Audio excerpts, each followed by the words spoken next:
What's happening, everybody? Today we're going to be going over encryption. How do you encrypt a file and decrypt a file so that you can share it with somebody else from across the world via the internet through your email, Google Drive, Dropbox, and not have to worry about the Google team seeing what it is, the government seeing what it is. This is going to show you how to encrypt a file, and then your recipient can decrypt it, and only your recipient can decrypt it and see the contents of that file.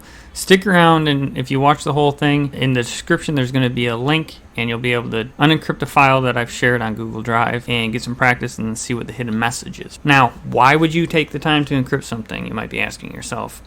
Well, I don't know. Maybe you figured out how to make a nuclear reactor out of a lemon, 43 toothpicks, and 2 lithium batteries, okay? It might be something that you don't want to share with the whole world, but you want to share it with your friend or the scientist down under.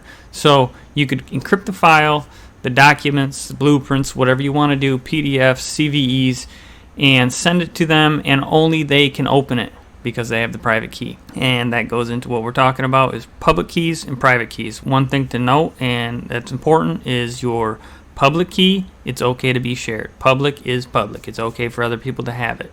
Private, you never want to give away your private key. Your private key is for you only, and that's to unencrypt the files that have been encrypted with your public key. What we do is we take a file, we encrypt it with someone's public key, send it to them, and then you need the private key to unencrypt the file. Why is this better than taking a zip drive and password protecting it? Zip drives, password protected, or PDFs, password protected, are very easy and trivial to break using brute force. Nowadays, we can brute force these password protected files in a matter of hours. This is a good solution, and it's 100% free. So let's get started.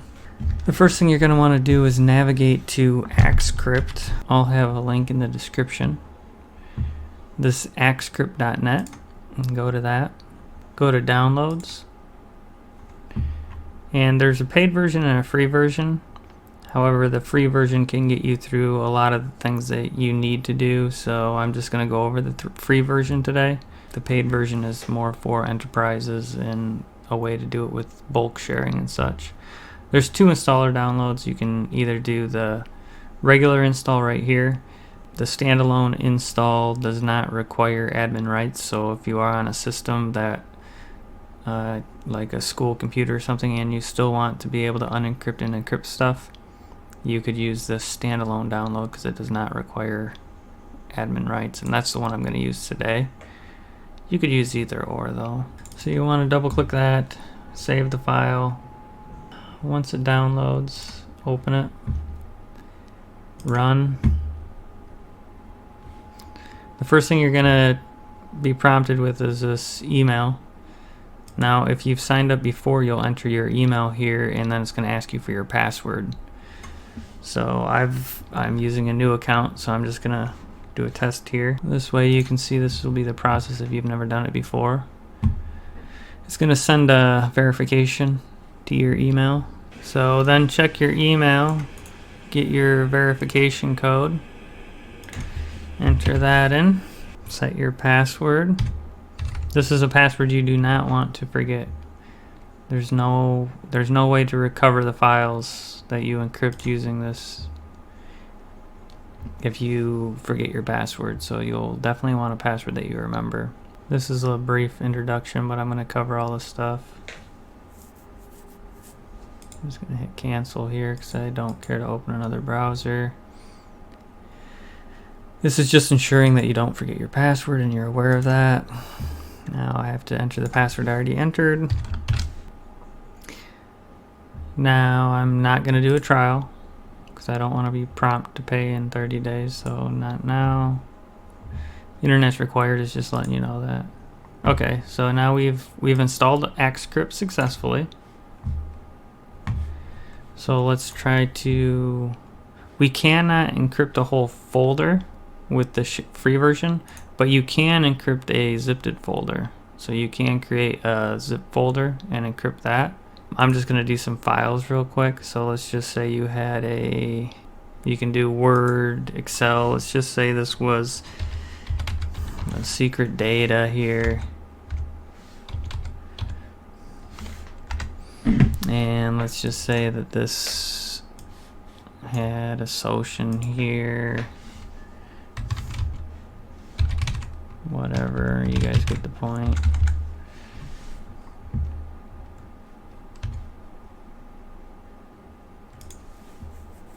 Right? So say this could be a zip folder too. It could be a zip, it can't do a clear folder. It needs to either be a zip folder or a document like Excel, Word, PDF. And the way to encrypt it would be you just bring it into this program, and now you can see it's changed to .axx. This is encrypted with my key already. So this is encrypted. It's encrypted with AES 128 encryption. I exit this, and that stays encrypted. So an attacker cannot open this. They would need my private key. So the private key is being stored right now in Encrypt, and when I use my password, it unlocks it so I can access my private key. I'm going to, should be able to open this. If I wanted to unencrypt it, if I want to work on it, I can just open Encrypt and double click on it, and it's going to temporarily unencrypt it. It's letting me edit it and work in it. And then if I close it, save changes, it saved it and then re-encrypted it. So now it's encrypted again. And you can tell because it's got the .axx. Okay, so where I'm at right now is I have this file that I want to share with somebody. It's encrypted. I say I want to share that with somebody. I contacted a friend that I want to share it with. I had them create an account in Encrypt. I had them go to File, Options, Key Management, Export Public Sharing Key. That's important, it's the public sharing key. They exported that and they emailed me the shared public key. And that account I used was jimjones@gmail.com. And this is just for demo purposes. So now I would open my email and download it from my email that Jim Jones shared with me. I will then go into my Encrypt and go to File, Options, Key Management, import someone's public sharing key. And here is Jim's. This is my own public key, and here's Jim Jones who just shared it with me. Now I can right click on this file. This is the one that's up here that's already encrypted with my public key, but now I'm going to encrypt it with Jim's public key as well, so that when he receives it, he can use his private key and unencrypt it. So I'm going to say share keys. Now that I've added his public key, I can choose him as a known contact. I'm going to say share, and then I click OK. You saw that green bar down here, it was encrypting it, and now I can see it shared with more than just myself. So now this file right here is encrypted with my public key and Jim's public key. So that means this file right now, Jim could open it and I could open it. Now I could share this via Gmail, or I could share it in a Google Drive, and only the people who I've encrypted with their public key can open this. So let's just say I had a public Google Drive and I shared this file. Only Jim and myself could currently open it. If I added more people via their public key, I could continue to do it just like I showed you. Share keys, and I could continue to select known contacts and encrypt it, and then only those people could open this file. Now this is really nice. It's a nice feature, and it's all completely free, like I said. The nice thing about this is if anybody else gets that file, they can't open it because they would need the person's private key as well. It's a secure way to share files. For practicing purposes, in the description I'll have a Google Drive, so just email me your public key and comment in the comments that you emailed it to me. I will encrypt the file that's on Google Drive and the link that's there with your public key so that you can access the secret message as well. I hope this helped you out. It's a nice way to share information over the internet without having to worry about other parties being able to see your information. Thank you very much for watching, and have a great day.